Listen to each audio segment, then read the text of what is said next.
This is my most current work that has come off of the loom, and it's a Germantown revival style sampler, and it's very, very unique in terms of Navajo weaving. Normally you don't see weavings with this vibrant of a color palette, but this is the style that I'm most known for, and it's a very dynamic piece with the pink background, and the title of this piece is called Into the Depths She Repels. So she is referring to Spider Woman. So within the Navajo culture, we covet Spider Woman because she brought us the knowledge of weaving. Here we have the hourglass, which again is a representation of Spider Woman. And with Navajo weaving, we don't weave with a drawing. It's all, out of our head and mapped out as we sit at the loom. So this piece I was really excited to create because I wanted to incorporate the styles of the serrated diamonds, which is a very traditional pattern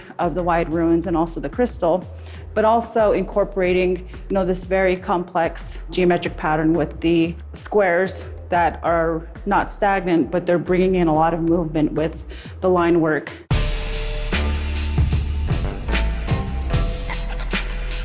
When I was growing up, I was seeing weaving, it was a commonplace in my household, and I saw it, in all of my relatives' homes as well. So I thought it was commonplace for everybody to, have looms within their household.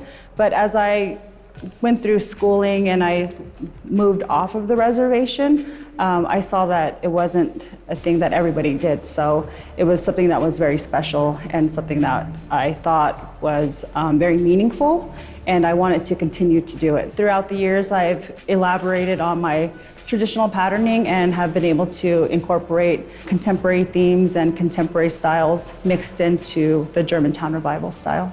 So the textiles in this exhibition, you'll see the first textile that I wove when I was 5 years old, and then you'll see a progression through the different styles of incorporating traditional regional styles, which are referenced to specific places on the Navajo reservation.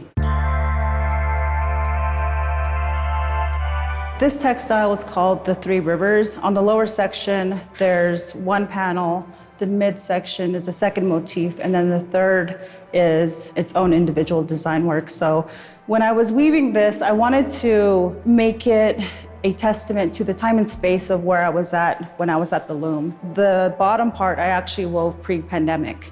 And so as I was working through the textile, the midsection became the idea of, how am I living during this, global pandemic?